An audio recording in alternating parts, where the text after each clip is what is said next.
Hii safari tunaanza, tunatarajia kufika. I lost my jaw, my teeth, my both legs. It was bad because sikuwa najifit sana. I was hurt kwa sababu sikuwa nafahamu. Nilipata fahamu last week.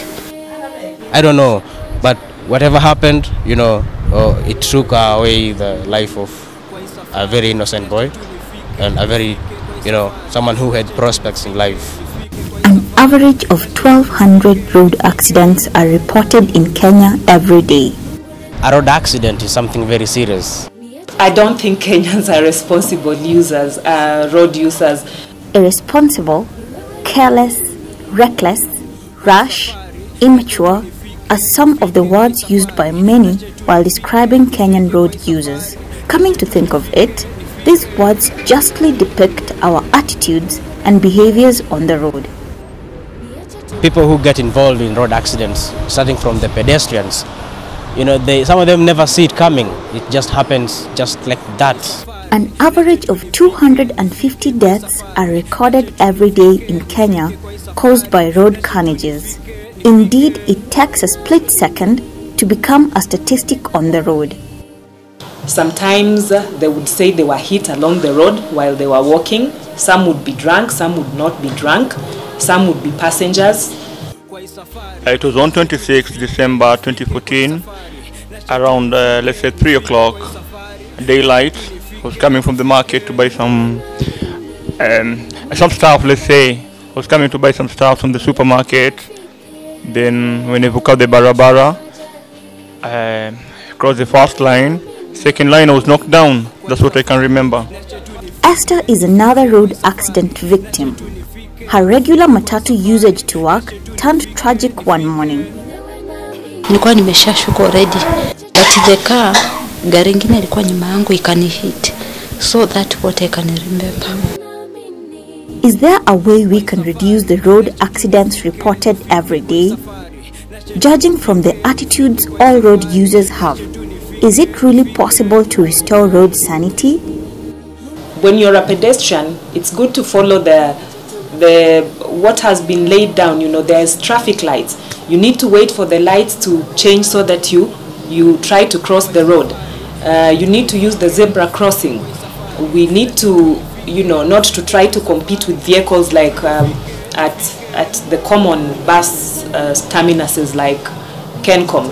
You see guys struggling, the bus is trying to pass and somebody is trying to squash through to go somewhere. I was going at home, then I stop Shanduthi in Bebe. Then all of a sudden at a corner, a vehicle came.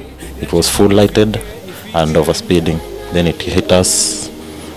Then I found myself down. When asked whether the accidents could have been avoided, Ingekuwa avoided kama ningeenda stage.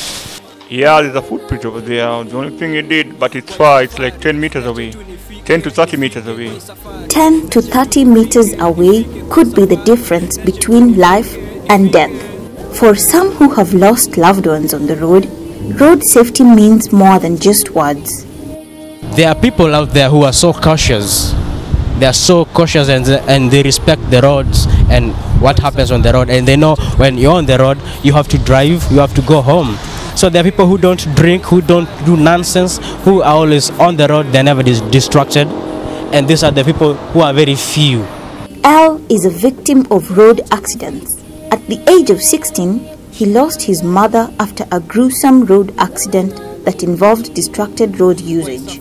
My class teacher, Mrs. Sai, she just took me, she called me from the class and told me that the principal needs to see you.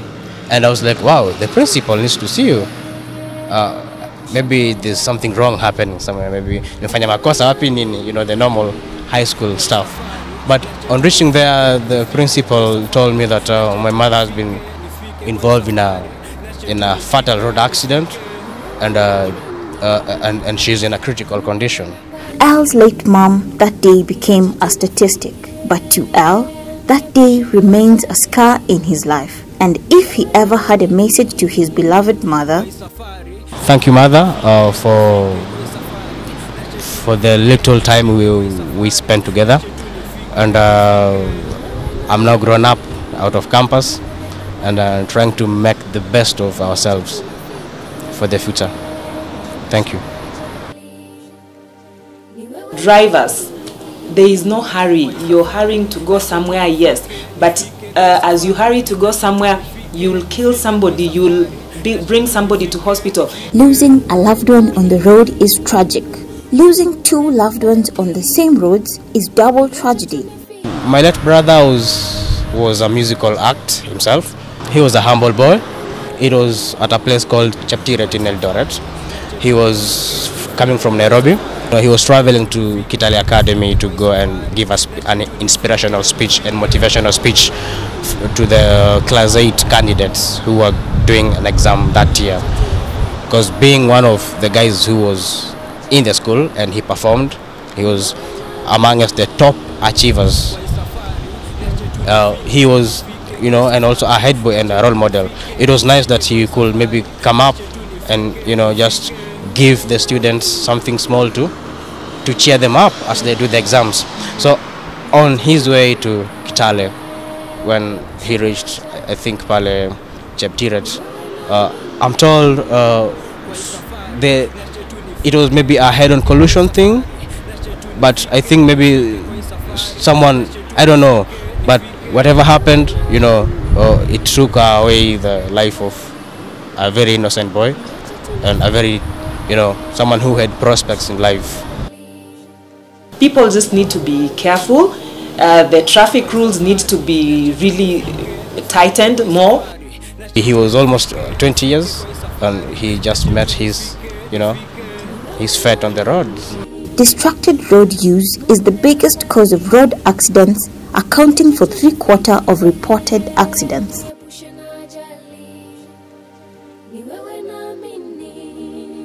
Just in a split second, they were distracted, and the driver just found himself just diverted and off the road, and it took just another split second to realize that, wow, it's an accident, and we were 3 people. Now, where are the others? How do you live, with this kind of madness on the road? Tukae tu chonjo, tukairada na hii barabara. Issue ni kukarada, juu maisha ni yangu, maisha si yako. Nikifa ndaziko peke yangu, yeah. Both pedestrians and the guys who are driving should work together. If you see somebody looks like they are trying to come too fast, then let them go. You don't have to compete with vehicles. You must be sitting at home wondering how this concerns you. Road safety begins with you. You have to realize that the power to reduce road accidents is in your hands. Ukiona cross barabara, look left, right, usikuwa na headphones kwa kichwa, because it's distracting these things, Kutembea kwa barabara ukiongea na simu, gari inaweza kuwa nyuma na usikii. You shouldn't be in such a hurry. Just take your time, look left, right, left. Always check the road before you cross.